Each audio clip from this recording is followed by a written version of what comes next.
pun kalau terang niki masalah termasuk surat sing kula pilih di antara surat-surat sing pun kula waca teng mriki surat Toha.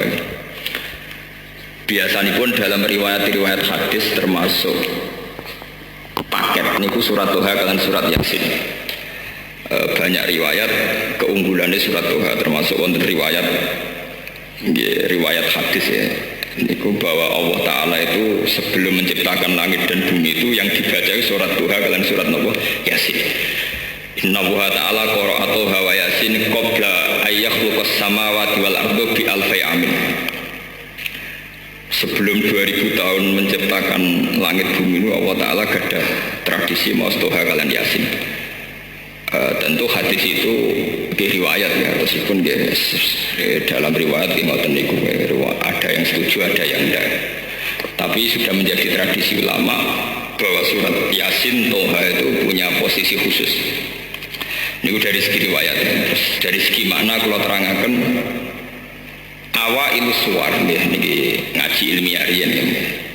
Awa ilu suwar kados alif lam mim Toha Yasin Nun dan sebagainya. Untuk amannya memang hampir semua mufassir itu sepakat ditafsiri namun Allah a'lamu bimuradi napa bidzalik. Allah langkung pirsa. Tapi untuk Yasin dan Toha itu hampir semua ulama meyakini maknanya itu ya Muhammad. Jadi begini ya, wonten awail suwar yang maknanya itu kira-kira dikatakan Allah saja yang tahu itu pantas. Misalnya kados ya ain apa son mergo repot kakeanu mikir repot.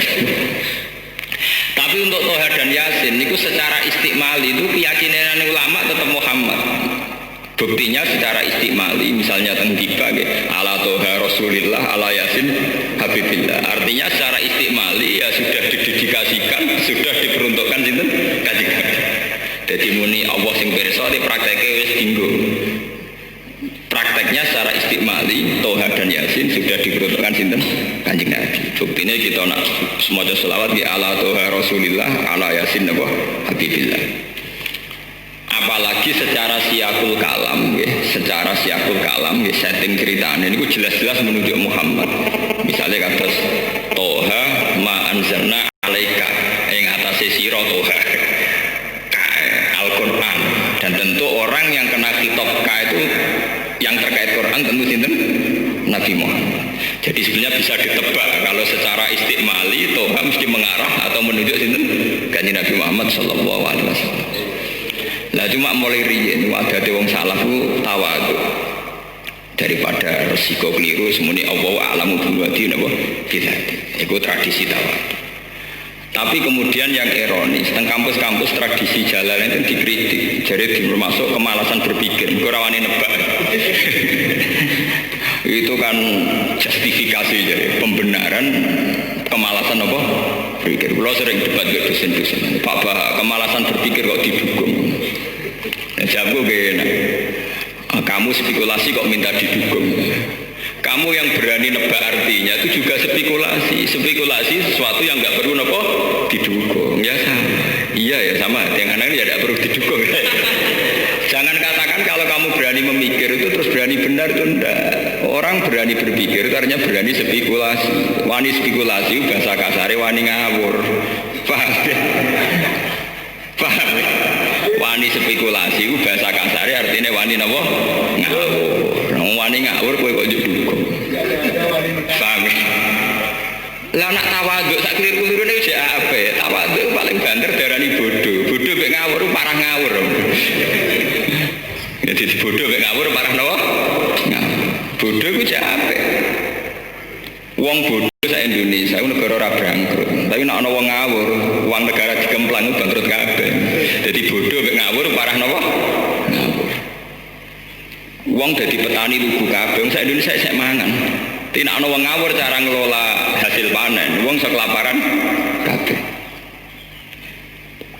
Ya, alhamdulillah dosen sing ngomongin terus tobat. Selama ini saya tidak pernah mikir kalau spekulasi itu ngawur. Ya makanya saya bilang spekulasi itu ngawur. Makanya saya katakan, tapi meskipun demikian terus kalau terasa, meskipun demikian, Allah a'lamu bimuradi napa tidak ada awail suar tertentu yang mudah ditebak. terutama yang secara istiqmali telah dipakai dari generasi ke generasi. Itu surat untuk Toha dan Yasin memang istiqmalinya jelas-jelas ala Toha Rasulillah, ala Yasin Habibillah. Apalagi siakul kalam mengarah ke sana. Misalnya Yasin wal Qur'anil Hakim, terus innaka ayya Yasin kan innaka satemni sira Yasin, berarti satemni sira Muhammad iku laminal mursalin. Jadi bisa ditebak. Karena yakin bisa ditebak secara benar, tidak spekulasi. Makanya ulama-ulama secara istiqmali untuk Yasin dan Toha berani ala Toha Rasulillah, ala Yasin apa? Habibillah. Sudah demikian ada riwayat hadis sahih bahwa Nabi sering dawuh, saya punya nama banyak, anal hasyir, anal aqib, ana yasin, ana toha, termasuk yang disebut Nabi anal hasyir, anal aqib, ana yasin, ana apa?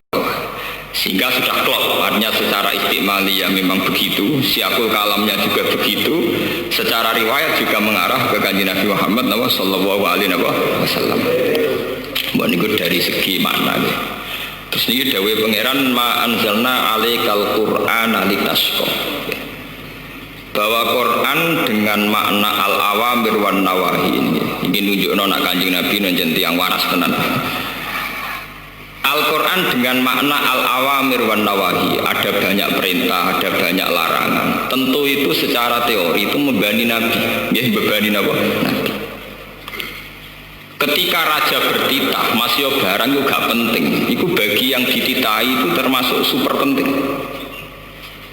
Misalnya raja kepengen rokok barang gak penting. Tapi bagi si dikongkon pelayan tenan. Padahal mau merantau rokok ya apa-apa. Tapi karena yang menyuruh raja menjadi sesuatu yang penting. Bagaimana sampean bayangkan seorang Muhammad yang berhadap-hadapan sama khitabnya Allah Subhanahu wa taala. Kayak apa tersiksanya secara psikologi. Sehingga karena beliau secara psikologi tersiksa, segalanya itu dipaksakan ideal, ya, dipaksakan apa? Ideal.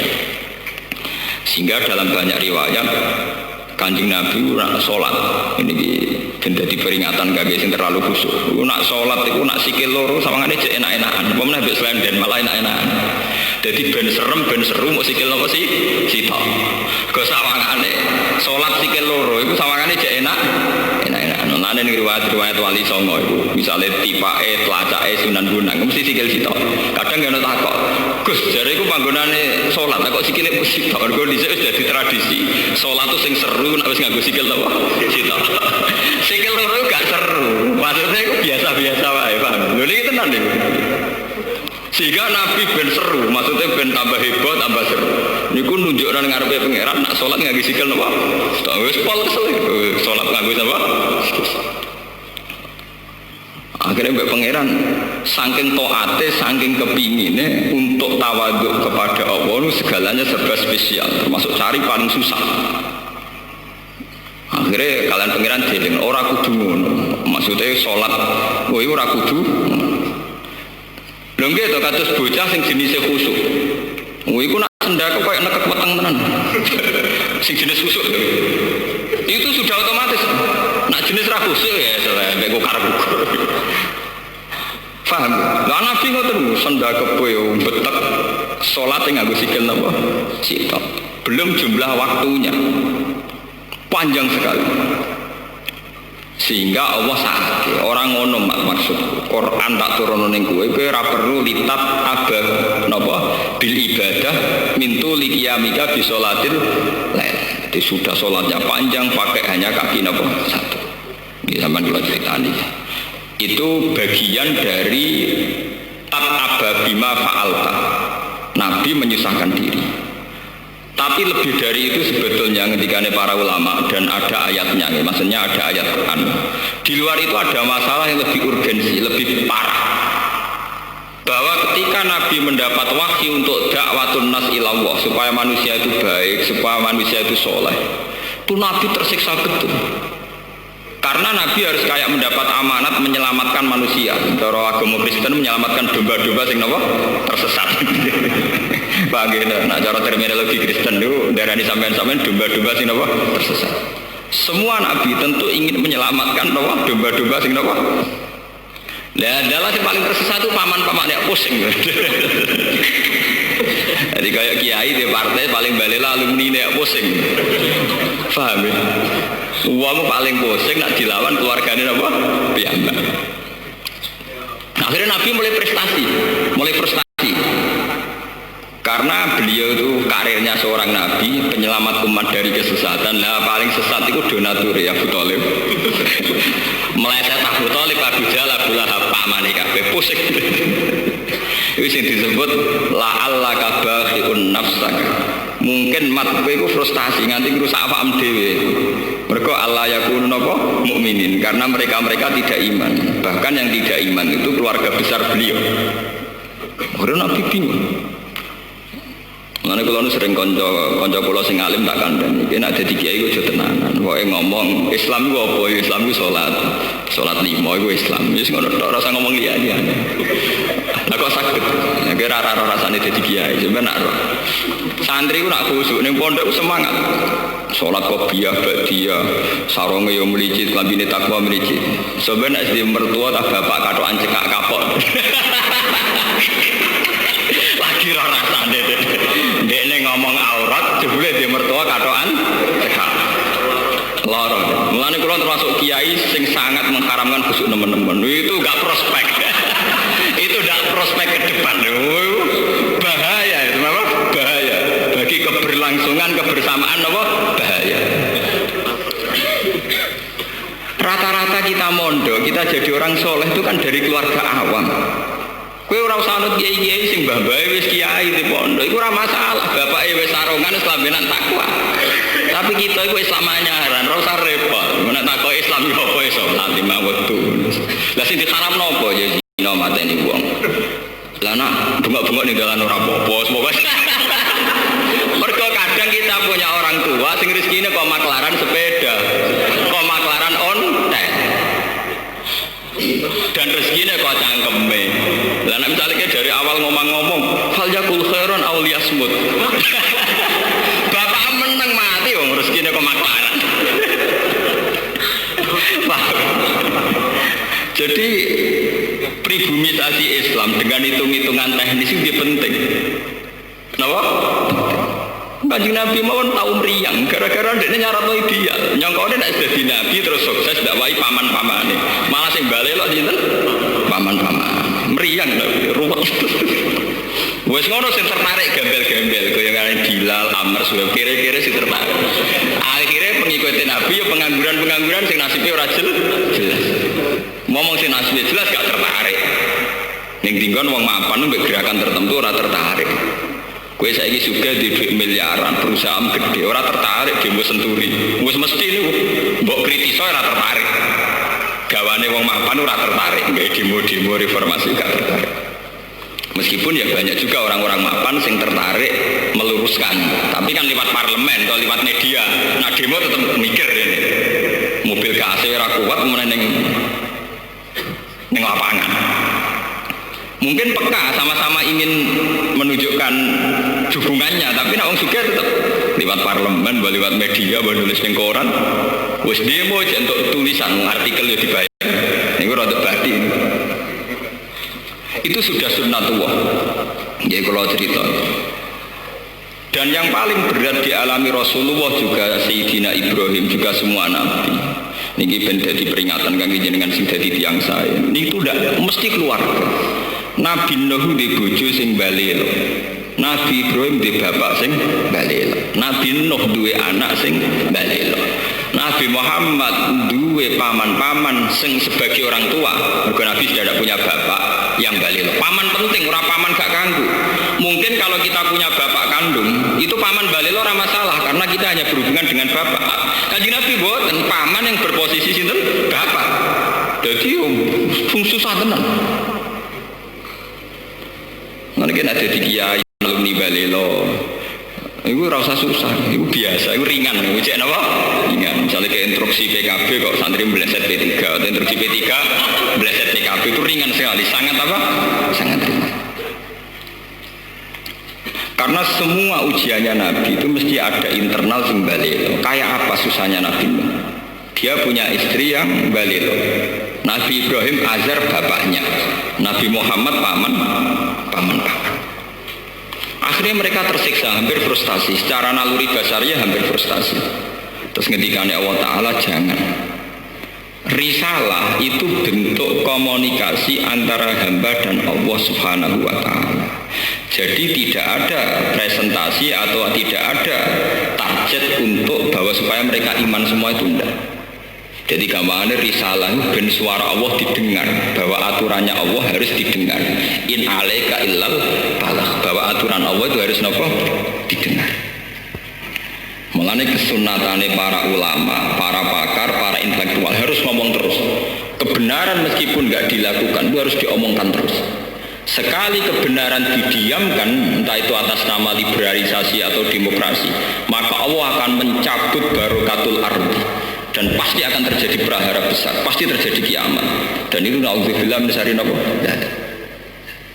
Kebenaran itu harus diomongkan terus. Kita harus ngomong terus. Saya itu pernah debat kusir sama seorang profesor, pernah debat kusir sama seorang kiai yang tawadhu. Saya bilang gini, seorang ulama itu dono unsur premane, kudu ngomong terus kebenaran. Wes ora ono wong ngandel lah, pokoke ngomong terus. Ora perlu ono wong ngandel, wes keliru lah pokoke ngomong. Begini, saya punya hadis sahih dari riwayatnya Imam Ahmad. Inna Allaha ta'ala la yanzi'a barakatal ardi hatta la yuqala fil ardi lizolim antaz zolim. Allah tidak akan mencabut barakatul ardi sampai di bumi tidak dikatakan pada orang zalim antaz zolim. Sekarang begini misalnya, contoh paling mudah yang kita mendapat berkah. Contoh paling mudah kita mendapat berkah dari contoh ini. Sebetulnya atas nama etika Jawa, etika Jawa. Kita nanti tonggo lonte, itu sawangane secara etika, wis urusane dewi-dewi. Ora usah mbok omongno iku lonte, sundel, sembahon. Tapi barokahnya kebenaran bahwa orang nakal harus kita katakan sundel lonte. Itu kelontean dan kesundelan akan tabu terus selama orang masih ngomong untuk lonte itu sundel, untuk orang BTS itu lonte atau sundel. Artinya apa? Orang masih jijik atau merendahkan derajat mereka yang berprofesi sebagai